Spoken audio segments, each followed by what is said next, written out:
From a risk perspective, is there any more or less risk with dealing with the non-banks? Let me help you reframe it. What's the risk in your view? I think it's less risk, in my opinion. You're not depositing money with them. They're actually lending their money out to you, so it's more risky for the bank. You nailed it. And the big question I get asked is, where does the money come from when it comes to a non-bank? Funnily enough, it actually comes from the major banks. There you go. SMSF, I feel like, is a hidden opportunity that a lot of people don't know of. And I realize it's probably one of the most tax-effective ways you can buy property. I think a lot of people don't even know that you can buy property in super. They just assume that, super is just for shares.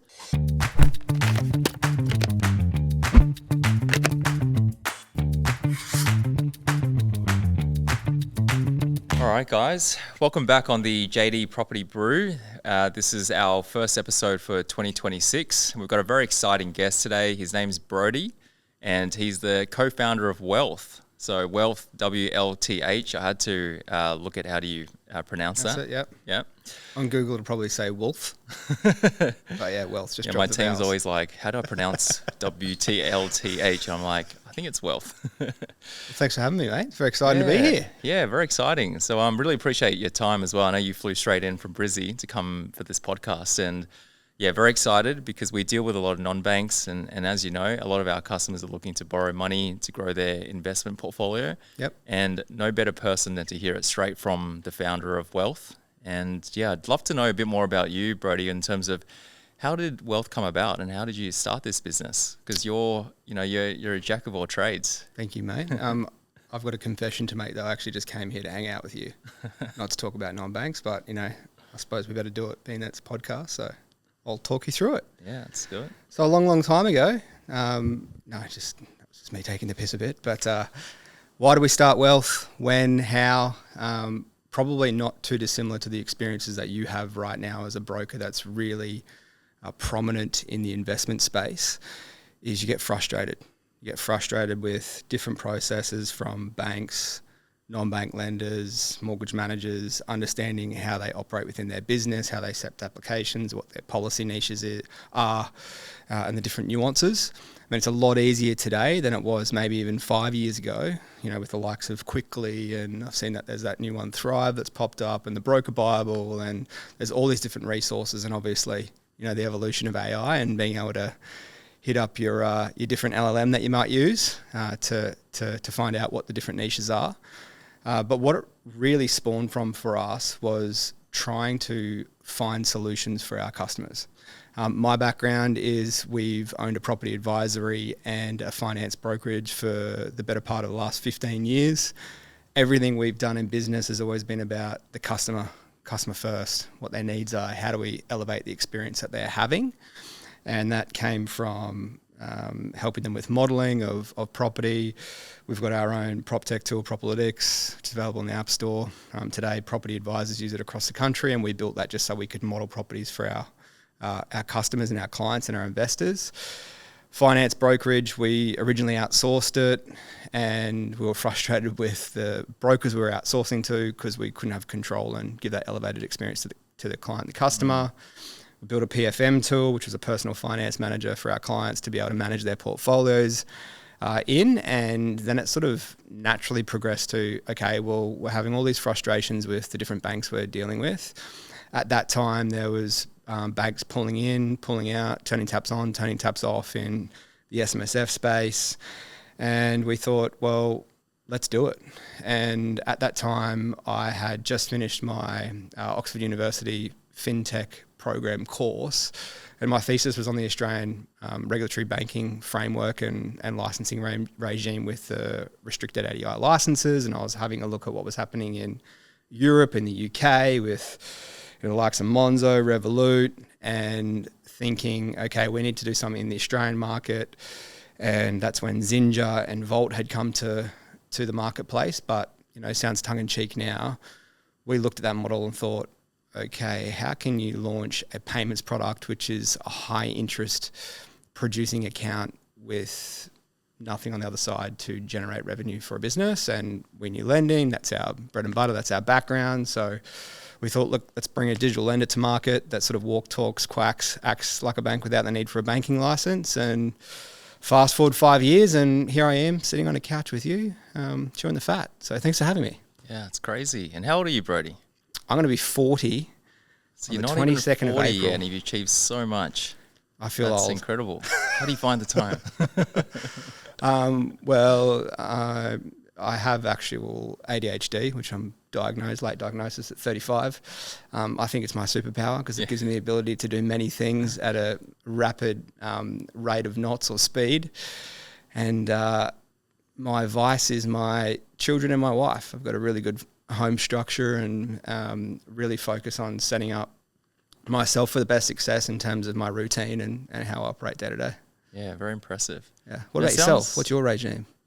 What's my structure every day? Yeah. Probably no different to you. I think, I don't know if I'm diagnosed with ADHD, but yeah, just constantly on the go, need something to do, need to stay productive. You know, without that structure, I feel like I'm not moving forward. So I think I have a very similar kind of pattern. Yep. Yeah. And you like to run a bit, don't you? Yeah. Yep. Yeah, love sport. Yep. Yeah. Anything else? Gym, just weights, a bit of running. Yeah. Yep. Yeah. What strength stuff? I know you're really into all the fitness games and stuff like that. I really want to give High Rocks a crack this year. Yeah, good. Yeah, but I haven't done anything like that. I think I mentioned to you, I used to own an F45. Yep. Yeah, so got into a lot of HIIT training. Yeah. Functional fitness. Yeah. It's awesome. Yeah. How Nice. good. So it sounds like with every kind of business you've launched or everything that you've kind of touched, it sounds like it's been a problem that you've encountered at some stage, right? And then you were just looking for a solution. That is 100% correct. Like if anyone said to me, not that I've been in an interview for 20 plus years with anyone for a job, but I would say that my job is really just a professional problem solver. It's just finding issues with either, our internal business processes or the way that funding's structured or problems that brokers face in the industry and seeing how we can either alleviate them or get rid of some of the rough edges. And look, we're not recreating the wheel. I don't pretend to be any sort of rocket scientist or anything like that, but it's just taking rational thinking and that solution-based mindset into everyday life and seeing how we can make things more efficient, more effective. Yeah. And tell us a bit more about what a non-bank even is, because I guess to the average person out there, even when I speak to clients, they're always like, oh, what's a non-bank? Is it more riskier? Yep. Right? And I think there's still that conception of, a non-bank is a bit more risky. But if we had to explain that in layman's terms to someone, how did the non-bank space start and how would you describe it in your kind of own terms? Super high level. A bank, under the ASIC and APRA regs are an authorised deposit-taking institution, so you can hold client monies and they're protected under the FCS, the Financial Claims Scheme, up to $250,000. That is the fundamental basis of it. Non-banks just don't hold that licence, so it doesn't mean that they can't lend money. We're, in a traditional sense, classified as a digital non-bank lender utilising wholesale funding. But that is a hell of a mouthful. So we just say, we're a fintech or a digital lender in the space. There's different nuances within that. There's neobanks, there's challenger banks, there's digital banks. The preface of all of those, they'll hold some form of banking license or the RADI, which is the restricted ADI, which is a stepping stone to becoming a full bank. But you look at the likes of Judo, I wouldn't classify them as a neobank. I would classify them as a challenger bank because they're using traditional technology and rails and fundamentals of a business, but they're challenging how, the current banks work today in the Australian market. Whereas you have, the likes of, majority of them have fallen over now, unfortunately, but there was Volt Bank, Zinja Bank, there was Hay, which are now rebranded to Shape, and then there's Alex Bank, which is more of a personal loan style lender. And for them, it's really about bringing client monies in and then being able to borrow them out. So that's the basis of how a bank works. Non-bank space is, a huge sector. It's not just the way that we do it in terms of tapping wholesale funding lines for us to on-lend that credit to our customers and brokers and the like. There's credit unions that have been around for forever and a day. there's a world where there's wholesale banks. There's a world where there's second tier banks. I mean, it's such a vast sector to sort of unpack. But at the very core of it, it just means that we can't take client monies on a Visa debit style card unless it's connected to a mortgage offset account. So it's offsetting credit. So you can still have offset accounts. Yeah. Yes. Yeah. Fundamental to all of the investment strategies that we believe in. And the benefit of non-banks is that you don't have to play by the same rules that the big banks do, right? Correct. With the APRA regulations. Yeah. So, I mean, we still have NCCP loans under the National Consumer Credit Protection Act, but we also aren't bound by the APRA regulations around balancing our book to have certain exposure limits to different types of lending. So, you know, a traditional bank may need to have, 80%, and this is just a made up figure, but 80% of owner-occupied loans versus they'll only be allowed to have 10% of investor loans and maybe 5% of SMSF and 5% of something else. Whereas we can be more concentrated in those more niche-based lending offerings, which are probably becoming less niche these days, like SMSF lending or investor lending or construction loans and things like that. Okay, yeah, and that's a huge benefit for our customers because our base is really property investors at core, right? And their goal is to look at how they maximize lending so they can go purchase that extra property or two and scale their portfolio a little bit further, whether it be using equity to go buy another property or commercial property or even SMSF. They're looking at ways to maximize their lending. So what do you think in the non-bank space allows the borrowing capacity to be stronger? It's a good question. I want to ask you a question first before I answer that. Do you consider yourself in the finance space or in the wealth creation space? I would say more advisory, right? Around like our core at its core, it's advisory to help them grow forgetting their wealth. the regulatory licensing regime. But I mean, from my perspective, I think that you're in the wealth creation space. You're helping property investors with the most efficient and effective loan structures in order to be successful and to borrow the most amount of money so then they can leverage themselves and continually buy and build a portfolio of property. Correct.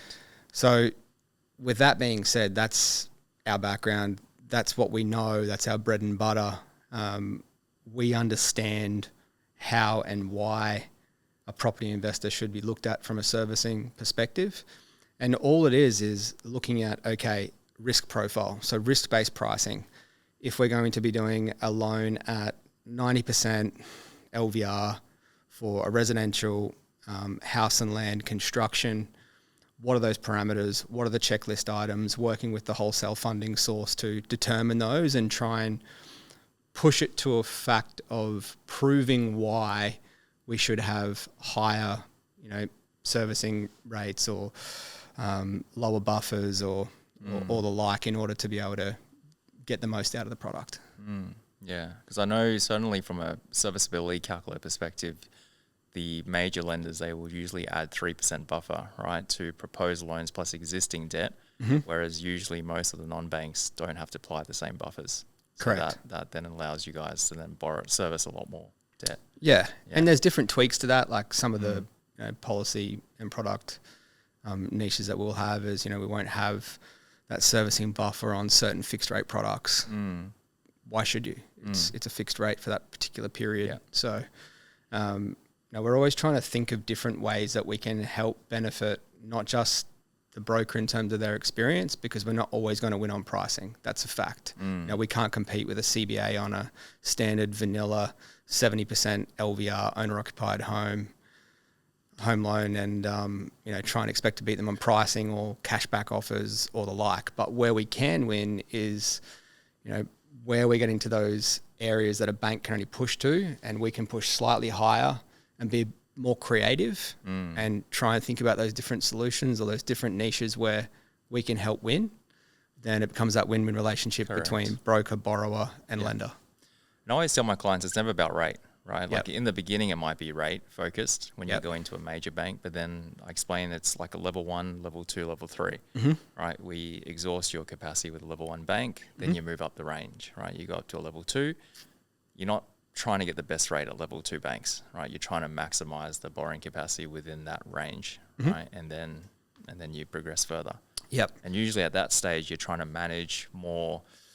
It's more around opportunity costs for sacrificing a little bit of cash flow, but for getting growth. Yep. Right, because that lending opportunity gives you another, potentially another 1 or 2 more assets. 100%. And the thing that really annoys me is comparison rates. No punter consumer really understands. Actually, I'll extend that. Most people in the industry don't even understand how a comparison rate is calculated. It's very complex and rigid, but you might have, Bank A offering a hook rate, we call them, of 4.99%, but then their comparison rate's 4.86.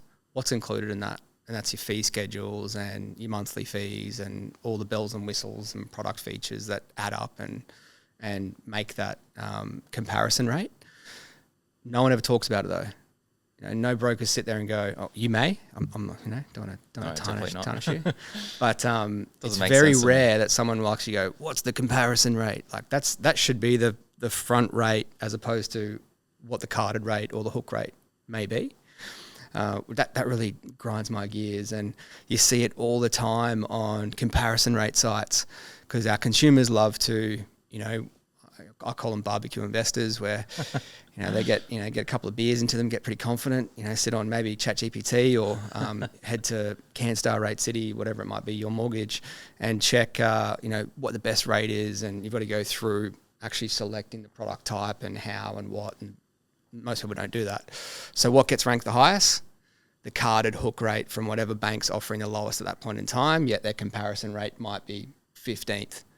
So those things just grind my gears because it's like, how do you explain that to a consumer? You can't just change the industry and all of a sudden be like, everyone should focus on comparison rates. But when you talk about rates with customers, you're 100% right. Because it comes down to the structure of the facility, what features they're offering. Majority of these really no-frill, non-bank rates that we see, because customers might bring them to us for retention or pricing, or brokers might bring them to us and say, can you match this? And again, one of the other ones that I see all the time is an SMSF loan from, we'll call it lender XYZ. I don't want to name any names, but it won't have an offset account. Now, fundamentally in the industry, there is zero reason why an SMSF loan shouldn't have an offset account. Under limited recourse borrowing arrangements, you cannot refinance to pull equity out of a property. So if you've got a interest only or P&I loan and you start paying off the principal instead of putting the extra payments and your extra servicing contributions or super contributions into that offset account or rolling over from your cash management account, and you start paying a loan off, you can't then pull that out to then use that as your deposit for your next property. So it is a fundamentally flawed strategy. I think they should be banned within the industry. That's how strongly I feel about it, and I hate seeing it. Yeah. Okay. Anyway, you got me wound up. Yeah. So back to the conversation on rates. I think that was it's just really important to know that you're not like we don't want the clients that are chasing rates anyway, right? Because that's not going to get the right outcome, right? So I think it's good for consumers and borrowers to know now that outside the major lenders, there are a lot of good options like Wealth. And I personally use Wealth for my own SMSF loan. And a lot more recently, we've got a lot more interest in customers doing SMSF and also looking at non-bank options. So yeah, it's just good to know a bit more about how this space works. Yeah, no, you make a good point, and thanks for plugging our product. I didn't ask you to do that, but I really appreciate it. And thanks for entrusting us with your own SMSF loan. Yeah, I think you got to go through it as the broker first, right? And I think absolutely. Then I can explain and go, I've been through this whole process myself. Yeah, you can do it with confidence, right? Yeah, and you want to practice what you preach. Yeah, particularly with your client base, you consider them yourself as an advisor. You are their advice team. You want to have long-standing relationships with your clients and take them on a journey over a 10, 15, 20-year period. And there is also a self-fulfillment about that as well. We've got clients now that have been with our property advisory for 15 years. And it's so cool that we're now seeing those clients that were with us from day one being self-funded in retirement. They might have built 3, 4, 5 properties over that period. Yeah. And, now they're selling a few of them. Some of them have had 100 to 200 to 300% growth in that period of time. And it's a changing dynamic, but again, it never comes back to rate. It was always about what they're entrusting you to do and thinking long-term over short-term, and particularly, through the most recent interest rate changes from the RBA and all the geopolitical macro changes that have occurred recently. It's so important to be able to bring your clients back to that long-term view, because you can't control that. They can't control the macro output.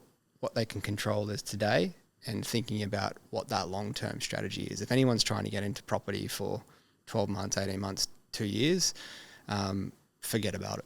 100%, I agree, and I think you've really got to look at medium to long term, because all those things that you just mentioned, they're totally out of your control. Interest rates are out of your control. They're going to go up and down, which is part of the economic cycle. Yep.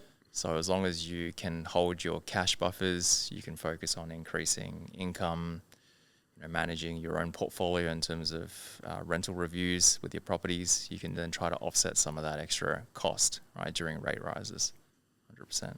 Yeah, I mean, we always talk about what are the core components of a really well managed property investor's strategy, and generally you're always looking at, one, they're looking at tax efficiency if they're buying in their own personal names or through trusts or companies, whatever it might be. 2 is it needs to be, easily managed and regularly assessed. So as you say, rate reviews or rental reviews, or making sure that they're actually completing modelling and they understand their own numbers is something that's really important. And making sure that they have that support network, like yourselves from JD Capital to look after them, or another business or accountant or financial planner, whoever they deal with, that they can consistently speak to and get feedback on. Yeah. It's important to build the right team. Yeah, because it's like you said, you're not just dealing with one person.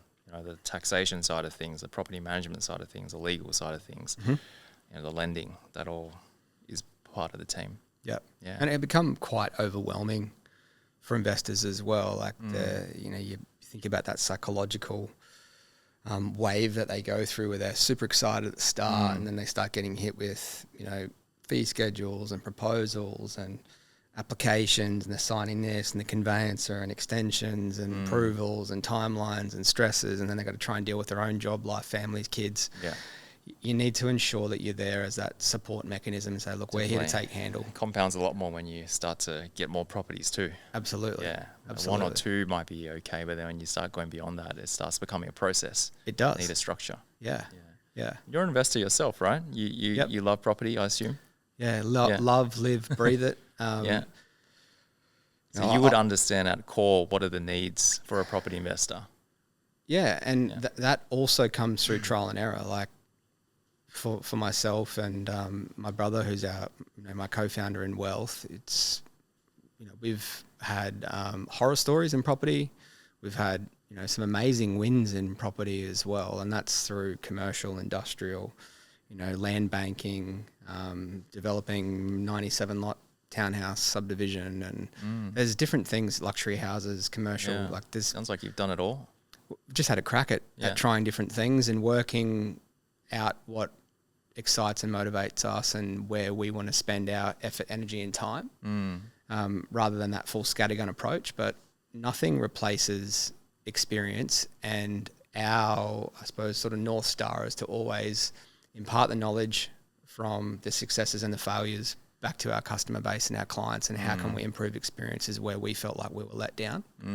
Yeah, okay. And for our listeners, most of them are property investors. Yep. Most of them, I would say, are probably 30s, 40s, right, with their goal of just trying to build financial freedom, trying to create another source of income and asset base outside of their work. If you had to share a couple of tips around investment, property investment, with your kind of many different opportunities you've done, do you have any tips on how someone can get ahead? Just get into the market. That is the number one thing. You've never heard anyone in the last 10, 15, 100 years in Australia go, I really regret buying a property and holding onto it.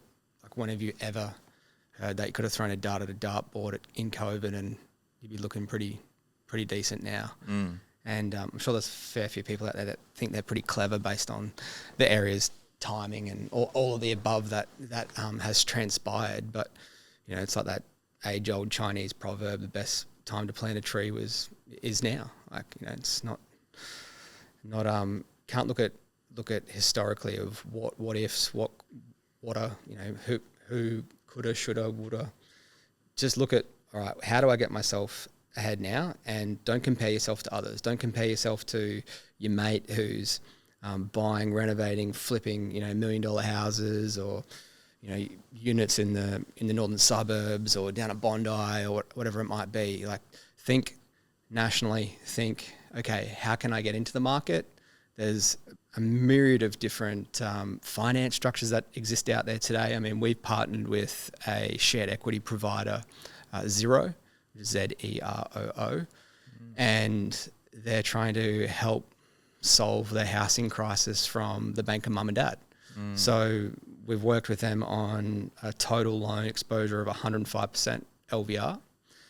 We take the first mortgage at wealth of 80%. They take the second mortgage at 25%, and that amortizes down over that period of time. Then in 5 years' time, we revalue it, have a look at it, and then there's a fee that's paid back to Zero as that shared equity provision. Now, you would think... interesting. I never heard of that. Is that something that's available now? It's just launching to the broker network in the next week. So, that sounds like it's going to be a big hit. Yeah, and we've worked really closely with them, you know, with our, you know, core wholesale funding partner to put this product. Is that something together. Someone can do directly with Wealth, or do they have to go to Zero and get that 20% and then come to you? No. So it's all in one application. Okay. So they can go to JD Capital, speak to you fantastic. guys, say we've got this particular product. You can help them with the calculators, numbers. So I would say probably the main hurdle for most first home buyers today is not the income, it's the deposit. It's the deposit. Absolutely. Yeah. So there's multiple different options out there. You don't always need to, you know, max a credit card or borrow money off friends, or, you know, sell your soul to the devil, or drive Uber Eats on the weekends to save up for a deposit. I mean, all those things are great, right? Like, it's good in terms of learning and working towards a goal, but there's different things that exist out there today that weren't available 10, 15 years ago that can help you get into the market. Yeah, I agree. I think you've just got to, where there's a will, you'll find a way. Absolutely. Yeah, and now there's, if anything, because of the competition, there's just so many options for people, right? Yeah, cool, okay. And going back to, I remember what I was trying to say before was when I speak to customers, they're like, oh, non-banks, right? Do you see, from a risk perspective, is there any more or less risk with dealing with the non-banks? It's a good question, and it's something that we do a lot of training with our BDM team and our customer service team on.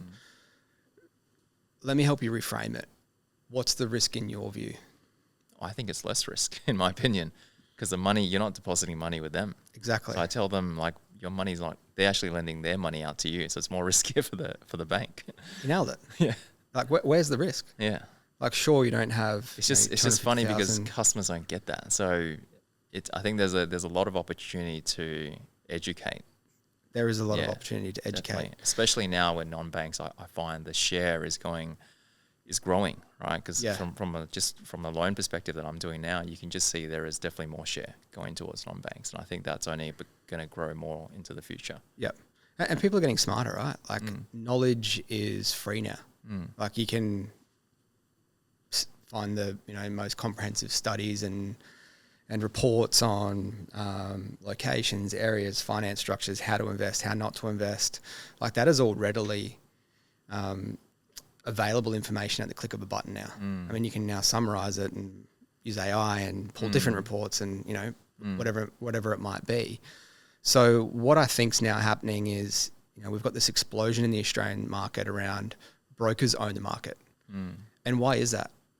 because they're not getting the education from the banks like they used to. You don't walk into a CBA branch or a NAB branch, and I mean, rarely do you walk in and speak to a human now. I mean, last time I've been in, you go and take a ticket or hit a number or whatever it might be. It's very, very clunky, and you end up waiting for an hour to get served by someone who tells you got to do it online anyway. So that's where I think the banks have lost, like massive market share through education of products. And that's why brokers have done so well, because they now have a menu of all the different loan structures, facilities, products, rates, policies, and they can help tailor and curate an experience for an investor based on their needs.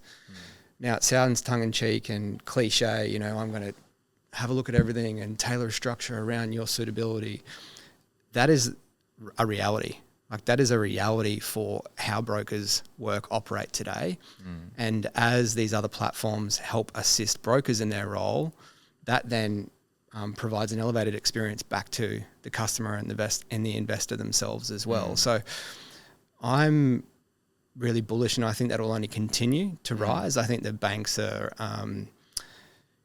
really, you know, only competing against themselves. They're in a market of diminishing returns. Like, there is no way that they can grow bigger. So either they've got to be smarter, or maybe they have to invest in other non-banks or set up their own digital lending opportunities. And I think that consolidation, we've already seen the market from a degree. Like, you know, we've got Timely now, which was originally TikTok Home Loans, which sold back into Adelaide Bank and Adelaide and Bendigo, and then obviously they acquired Upbank from Dom Pim, and you know, that's obviously their niche that they're trying to play in that space. And you know, Macquarie have just pushed out their new Q AI, so Ask Q questions for their AI tool. They're really trying to push themselves and separate themselves as an education-based product offering, as opposed to positioning themselves as a bank. And that's like a huge change from when we were kids. Like, just it was like the CBA, McDonald's style marketing, Dolomites accounts. You know, my mum, as an example, she worked for BOQ at our local Bank of Queensland branch. So I grew up with the Bank of Queensland card, and I still have accounts there, probably just because it's just a lazy, or it's what you know, and as opposed to changing banks. Like, it's just kind of built into our DNA. Yeah. And the big question I get asked is, where does the money come from? So where does the funding come from when it comes to a non-bank? Yeah. Funnily enough, it actually comes from the major banks. There you go. So that's what I thought. And then people asking, I'm like, oh my God, it's not risky, because you're actually getting the money from a big bank just funneling through a different way. Yeah. It's like they'll reinvest back into these different RMBSs, residential mortgage-backed securities, and through the bond market, and in these warehouse facilities. You know, generally they're put through some style of syndicate and structured finance offering, and majority of the lead investors into those particular investment vehicles are the major banks. Like, that is the reality. And it's, in my view, and whether this is right or wrong, I'm happy to be proven wrong, I think it's really down to the unit economics of how a bank can acquire a customer these days. And in my simplistic mind, because that's how I work sometimes, is we look at what happened in COVID, and you know, CBA with their cashbacks and retention teams, they were offering like up to $5,000, $6,000 sometimes cash in your account if you stayed with them, or if you refinanced over to them. So I'm looking at that going, that must be their cost of acquisition of a customer based on marketing and leads and cost per settled loan, or cost of acquisition of that particular customer. So that is insane. We wouldn't be in business if that was our cost per customer, cost per settled loan. Yeah. Not many banks are doing that now. No. It's just silly. So it's a lot cheaper. Sure, they'll make a smaller margin, but if they throw a couple of $1 billion into an RMBS, and then that is deployed in a matter of weeks, months, as opposed to them trying to deploy. Sorry, what's RMBS? Residential mortgage-backed securities, or a structured finance vehicle or wholesale funding option, then that's a cheaper cost of deployment, even if they're making a smaller margin, for them to deploy their capital out, if that makes sense. Okay, so if I understand correctly and more simply, it's big banks are lending their money out to someone like Wealth, out right? to an RMBS or a wholesale funder, Yeah. then we're borrowing from that particular vehicle, Yeah. and we And the get it cost out of as a funding, I delivery would rate. assume, is slightly higher, right? Through that Yeah, vehicle. yeah. We're working on skinny margins, and then we have a rate to borrower. So it's not, a standardized margin or anything that we're working off. It's based on different products, rates, LVRs, and the like. But for us, it's all about scale. So it's about if we can continue to grow, and our sort of North Star and masthead goal is to be one of Australia's most recognisable brands, and to be a real force in that digital lending space where everyone knows who Wealth is. We become a household name, and that's an audacious goal. Big, hairy, audacious goals, but that's a goal that we want to achieve. And if we achieve that, then we'll do well. And by doing that, then that helps us with our purpose-led initiatives and what we really represent as a company with our DNA and our purpose-led, things that we want to try and create impact as a business with our partnership with Parlay for the Oceans and caring about marine plastic pollution crisis. I remember seeing you at a talk a couple of years ago when you guys probably just launched Wealth, and I noticed that you guys do a lot of eco-friendly impacts to the oceans. Yep. Right. For every sort of mortgage, you guys clean up some oceans. Yeah. So every loan we settle, we clean up or commit to cleaning up 50 square metres of Australian coastline and beaches from marine plastic pollution through our partnership with Parlay for the Oceans. So they're an NGO based out of New York. Yeah. And all of our Visa debit cards that are linked to our mortgage offset accounts are made from 100% recycled ocean plastic. That was a whole, almost bigger than building the business itself to get that. So that's incredible.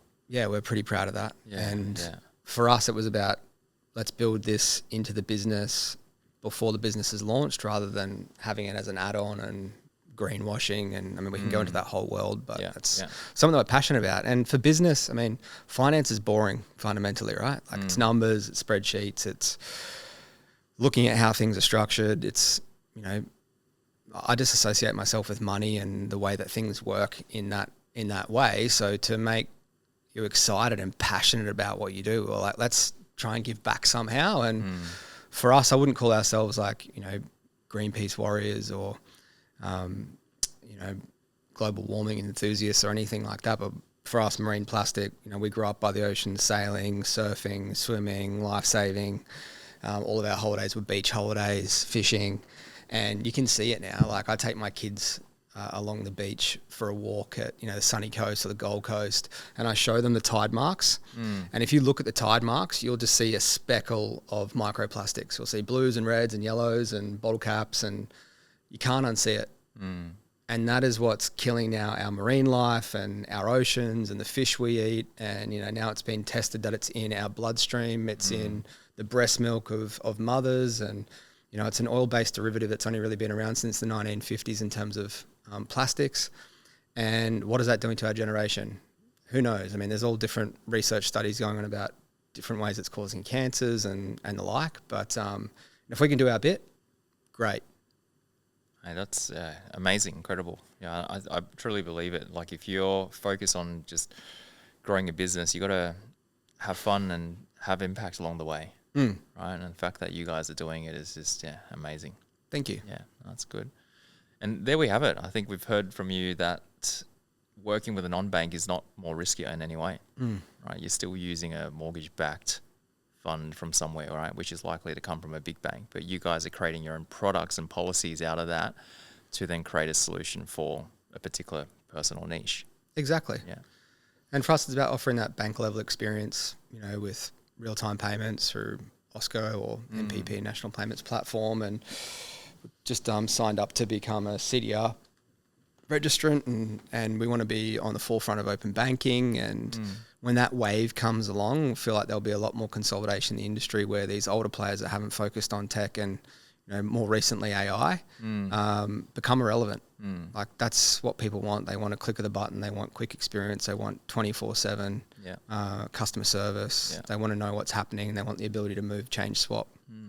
Yeah.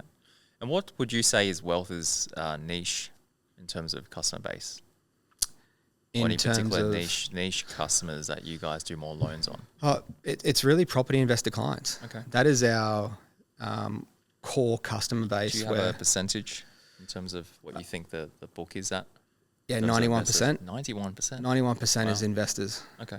And that's across multiple loan facilities. Might be investor loans, SMSF loans, specialist security, commercial. But based on our customer base, that's the concentration of it. Okay, there you go. So it just shows how much of a need property investors need this sort of product or solution because they can't get it from a big bank. Yep. Yeah. And it can become clunky as well if you've got, 4 or 5 properties, maybe you've got 2. But you might have your owner rock with your deposit and costs, and then you might have your purchase loan with another lender, then you've got an SMSF loan with a different lender. You might have It a gets commercial messy loan. once you start having a couple of properties and you're using all different banks. It becomes clunky, passwords, management, like that's just a whole other world. Yeah. Yeah. And do you guys have any stats around how many loans a particular investor holds with you guys at Wealth? In terms of the max amount of loans, Just or as a just general, on average? Yeah, just on average. Probably 2. 2. Yeah. Yeah. Very So close. they probably have more than one property. Yeah. Okay. And what do you think are some of the policies that Wealth have right now that are really unique for property investors that can help them? We've got a whole smorgasbord of them, Jai. All of them. What we've focused on is, particularly for property investors, I mean, I've seen over the years that maybe you've gone to that second tier bank or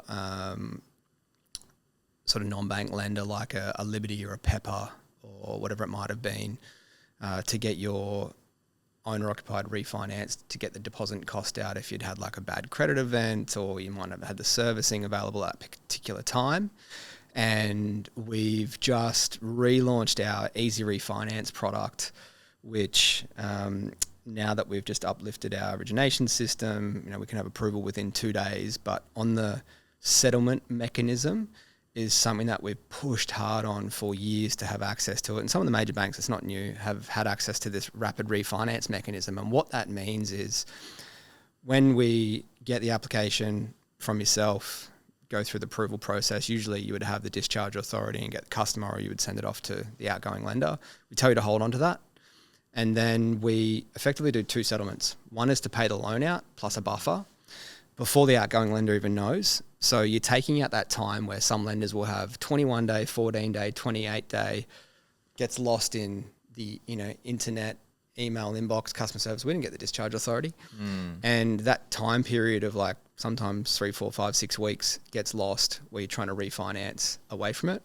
And it's reduced checklist in terms of what needs to be supplied effectively if the repayments are cheaper, the interest rate's lower, good clear conduct, then effectively it'll be approved, disclaimer. But that's something that we're really excited about. Other ones are, our SMSF is always best in class around that structuring, having the offset account, high LVRs up to 90% on resi. So, and that's because we know it, we understand it. A lot of the majors might go 60, 70% max LVR and then want you to have a percentage of residual funds. And that's where I'd say our sweet spot is at the moment. I used Wealth for my own SMSF loan because I remember at the time you guys can do commercial. Right? Yes. Not many lenders can do commercial and SMSF with a high LVR, and you guys have an offset facility. So just talking from my own experience. Yep. Yeah.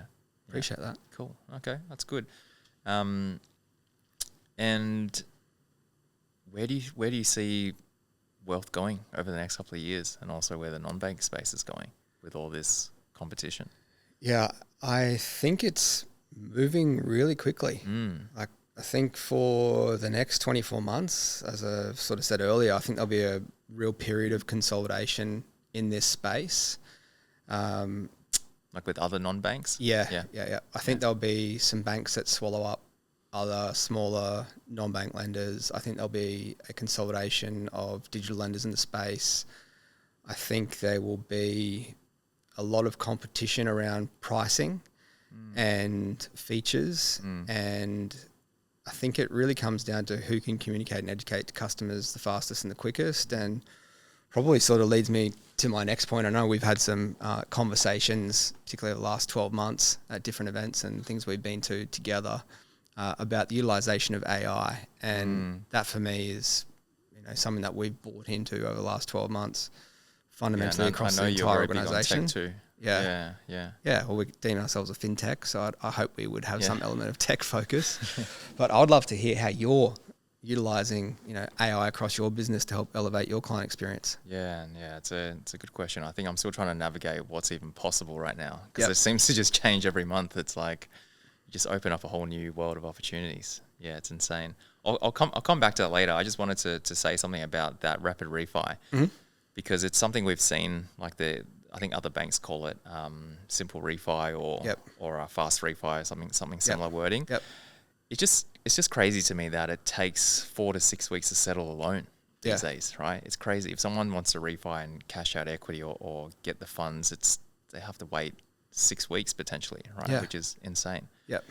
What do you think lenders will start to do to speed this up? Do you think that's going to be more common going forward? Yeah, ultimately and selfishly for us, if we don't have to deal with issuing an approval, trying to book settlement in, and then the borrower has been retained by the outgoing bank, with these cashback offers, that would be, a huge win for us. And that's not just a win speaking commercially. It's more so it's a win-win for everyone, right? It's the resource and time, bank, right? Yeah, like how much hours have you done for the client? They've supplied all their information. You've worked on their file. You then submitted it to us. We've worked on it, pushed it all the way through. I always say to our team, if customer says, "Oh, I've been offered this from our bank," I always say to them, go back to the customer and say, "Did it take for you to refinance for them to offer that? Like, are they going to offer that to you again, or are they going to wait until you try and refinance again before they offer you a better offer?" Like, why don't you work with a lender that will take the initiative to actually price things as the market changes, which is, I'm a big proponent of variable rates, because knowing what I know, generally fixed rates are always manufactured to be the best for the lender or the source of funds. Well, they're already priced in, right, with the margin. Exactly, The bank's obviously trying to make extra margin there. Exactly. And look, it's mentally sometimes it can be helpful for people to sleep at night if they know what the fixed rate is across their portfolio for a set period of time, while there's some uncertainty and all those sorts of factors. But yeah, I mean, for me personally, I always just think variable rates. That's a good tip, because the big question I get asked today is, should I fix? Should I fix or should I go variable? And you know what they say about? I said, look, it's very hard to beat the bank. Yeah. Right. They obviously do it intentionally to try and get you to fix. Yeah. And any economist that says they can predict the market, most of them get it wrong anyway. Yeah. There's no such thing. Yeah. So I agree with you. Yeah. Variable is usually the way to go, unless you've got some sort of circumstance where you're very uncertain, right? Maybe around your income or employment or your ability to save. Then maybe you might want to fix just to have that certainty and peace of mind. Yeah. But if you can afford it and you've got a bit of surplus cash, variable is going to give you that most flexibility. Yeah. Cool. All right. And big topic at the moment is renting versus owner-occupier homes. As you know, Australia's median house price across the whole country is, I think, almost every state has hit $1 million, right? Except for Hobart, Tasmania, right, and Darwin. So pretty much every other capital city is above $1 million. So it is certainly getting harder for people to buy and own that PPOR, especially if you live on the east side of Australia. What are your thoughts? I think rentvesting is a great option just to get into the market. Like if it's, if you don't want to move 50 Ks of where you are because you have a lifestyle, friends, community, you like the gym that you go to, you're close to a beach and you're renting, then why do you need to then uproot yourself and move out here to where you can afford just for the sake of having, PPR or PPOR or owner-occ? When you can just look at the option of, okay, well, am I just trying to get into the market, or am I trying to buy a home for me to live in? Like there's there's so many different nuances that you can look at from your own personal experience, but Rentvesting is the way to go. Like I've got so many friends that have, mainly from Sydney, where they were priced out the market years ago. So they went and bought in Brisbane, or they went and bought, even in Victoria or WA in Perth. And what that gave them was the ability to then be able to sell that property and buy an owner rock in their desired location, or build multiple properties and sell one and take some equity out of one to buy the owner rock in the location that they want to live in. So I don't think that will ever change. And it's just about, again, opening your options, thinking about, why do I need to buy, to live in, to own? That is a very old school, sort of our parents' generation way of thinking. It's like, you must work hard and save for a deposit. And So I think rent investing is a really, really positive strategy. Yeah, I agree. And I think it's just trying to talk people out of, the Aussie dream of you have to own the home. Yeah. I think people just always own have a that. home. You just don't have to live in that home. Correct. And I often tell people that first home you buy is never going to be your forever home anyway, right? So and I think there's a statistic where the average home ownership in Australia is only 7 years. Yep. So you buy that house, the first 10 years you're never really paying the mortgage off anyway, right? It's all mostly interest. And then you got to pay stamp duty. Yep. And then you sell, you got to repay stamp duty again. You buy that next home. So you're basically just spending stamp duty twice. Yep. And the real estate costs. Yeah. And the like. Transaction costs are very high. And the tax implications of it as well. Yeah. So I think, look, it depends on where you live, but if the cost of renting versus ownership is quite favourable when it comes to renting, then you're probably better off renting first, right? And then using that surplus cash, getting into investment. Absolutely. Right? Otherwise, if the cost of ownership is similar, then yeah, of course, and buying a PPR makes sense. Yeah. I completely agree. Yeah. I'm sure you guys must be seeing a lot of customers that are probably taking that approach, right? Yeah, absolutely. I mean, it just makes sense. Especially if you're in Sydney, Melbourne, probably more. Would you agree it's a bit more common in Brisbane at the moment, with Brisbane house prices going up to where they are now? Yeah. I mean, people from Brizzy are then either looking north or over in WA. It's people chasing that property cycle and clock and seeing where the different opportunities are. And for the first time in a long time, we're now seeing Victorian properties cheaper than both Brisbane, Sydney, Canberra. That's an opportunity in itself in the right areas. Or caveat that, but yeah, we're seeing it all the time. Okay. And what are you guys seeing in Brisbane in terms of the overall market that because you're based there? And I know Brisbane house prices just keep going up. It's very strong growth the last couple of years, even when rate rises were going up. Yeah, it didn't really slow down. What are you personally seeing? I mean, for Brisbane property investors, it's the gift that keeps on giving, but it's a very insulated, unique market. And it's now southeast Queensland. It's that urban sprawl is Gold Coast, almost down to Byron Bay, all the way up Sunny Coast, pushing into like Harvey Bay, Burrum Heads area. And, there is there used to be, stretches of land between Brisbane and the Sunny Coast. That doesn't really exist anymore. And there's a few major factors. I still believe that the interstate migration from New South Wales and Victoria post-COVID is a real factor.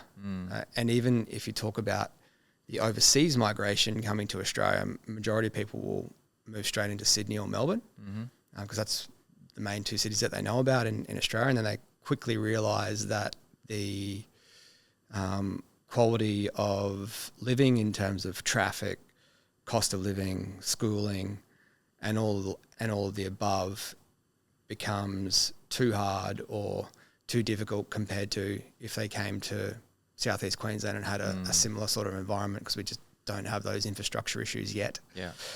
And then you talk about that, that Olympic factor and the amount of spend and infrastructure that's going in and the cycle that will happen up to 2032. I just can't see it slowing down. I can't see a declining market in Brisbane until, at least post a few years after that Olympic period. Who knows? It might go even further. Like what happened in Sydney post the Sydney Olympics in 2000. Yeah. So really, it's just more comparison of what you can get for your money, right? In terms of living costs and also Traffic's a very big component of people's life. Yeah. Yep. Yeah. I mean, the train systems and the like in Sydney are pretty world class. But you look at Melbourne, I think that's what's really suffered down there and you would see it when you fly down there and you get to the airport and then you go, oh, now I've got a 45-minute trip to the city. And when you're going home, you get that sort of anxiety and you're like, oh, I don't want to miss my flight, but I could be stuck in traffic for an hour and a half to get there. And I think that really kills that market, and people are becoming smarter in terms of how they want to live. I see it with townhouse living, terrace living, unit living. Like that used to be almost like a dirty word. People are like, I need a backyard, I need grass, I need areas to play, where people are like going, no, actually, I don't need that. I don't need to look after a garden. I need the efficiency of being able to lock up, leave, come home, and security is a big factor as well. 100%. That Aussie dream's going to shift. Yeah. And I'll fly the flag for Brizzy, mate. You know, I say this to all my friends from all around the world. There now? I was born and bred, you know. Okay. So 40 years, mate. Oh, yeah. Yeah, you might have seen a lot of change in travel. Brizzy. Oh, yeah, seen a lot of change. But, you know, travel, when I've traveled around the world and all my friends overseas, I always try and explain to them, they're like, how long does it take to get places? You know, speaking to my mates in Vancouver or LA, which is a good example of bad traffic. And I say, you know, I live 5 minutes door to door from my house to the office in James Street in New Farm, which is just a little, you know, satellite suburb outside the city where majority of businesses have moved to. And then it's, you know, anywhere between 5 to 10 minutes to get to the airport. Car park door to door. So, you know, I was on an 8:05 flight this morning. I got to the airport at 7:25 and then just walked straight up from the car park, you know, how good is that? Into the lounge, grab my coffee, then go to the gate. No stress. Yeah. But I couldn't think of a world where you could do that in Sydney or Melbourne. No, definitely not. Do you see the signs of a lot more people going into Brisbane? Does it feel busier? Definitely feels busier. I mean, I don't not the extent of Sydney and Melbourne. Yeah. I mean, I don't socialise too much on the weekend because I'm usually too tired from a huge week, and I've got 3 young boys at home. But you know, my wife heads out on the weekend for lunches and dinners and the like, and there's so many restaurants and hospitality venues that are opening constantly. Like you wouldn't be able to keep up with going to all these new places, which I think is a really cool indicator of how much growth is actually happening. Yeah, that's cool. Yeah, it's good to hear some insights as to what's happening from a local. Yeah, okay, cool. The other thing I wanted to touch on, Brodie, is SMSF. Yep. So property investors, they generally buy in their personal names. More recently, trusts. That's probably another topic that we can touch on later. But SMSF, I feel like, is a hidden opportunity that a lot of people don't know of. Right? I personally didn't come across SMSF to probably only about 2 years ago. And I realized it's probably one of the most tax-effective ways you can buy property. Obviously, the only downside is you can't touch it till you're 60, 67.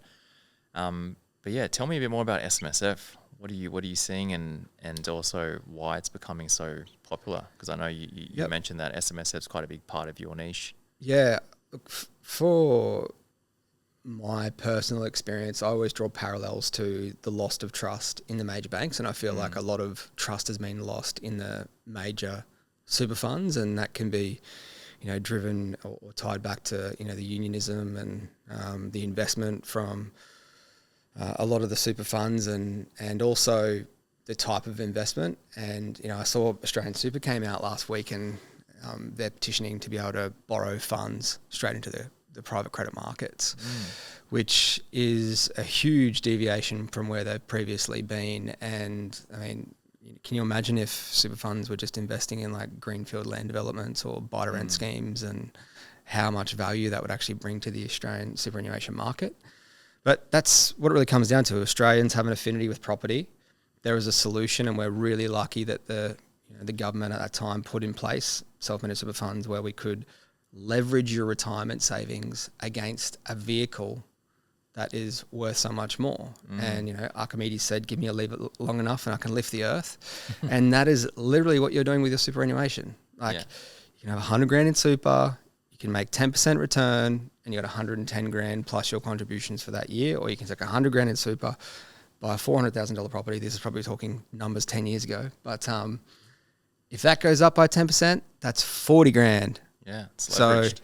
Exactly. So you got a 40% internal rate of return based on your capital growth. It's simple, but it's so effective. And for couples, professional couples that, might have been working for 10 plus years in the workforce, built, 100 to 200 grand each in their superannuation. There's benefits around cost efficiencies, around insurance efficiencies that can be created. You need to know what you're doing because it is highly regulated. But if you utilize that and then you want to work towards building a property portfolio because you can't in your personal capacity, it's a really great stepping stone. And we see it a lot where there's a heap of our wealth borrowers that will not have any personal property but might have 2 or 3 properties in a portfolio in superannuation in their SMSF. Yeah. I think a lot of people don't even know that it exists, or they don't even know that you can buy property in super. They just assume that, super is just for, shares. Yep. Or managed funds. But yeah, I certainly didn't know that until I started broking. So I feel like there's definitely a lot of education to the market. And also, if you don't know about it, it's almost like, you should take advantage of this because it's available to anyone. Exactly. Yeah. And it's what you don't know, right? Yeah. So yeah, because if you don't have the cash or the deposit, that's okay, but you can use your super and you can roll it over with other members as well. Yep. Yeah. And be curious. And, you can put in extra contributions if you're not quite there as well. Yeah. So salary sacrifice up to the cap to get you there, which will create some tax efficiency. And 100%. Yeah. there's different ways you can do it. It's a really good transitional tool for people that are closer to retirement as well. People think it's too late for me to set up an SMSF. Yeah. Well, if you've still got, 10 years in the market, or even 5 years left in the market, and maybe you're at that TTR age, people can use that as a tax tax saving mechanism as well, where they put extra contributions into super and then they might pull some out under a TTR or a pension as well. So there's that many benefits. I think the government really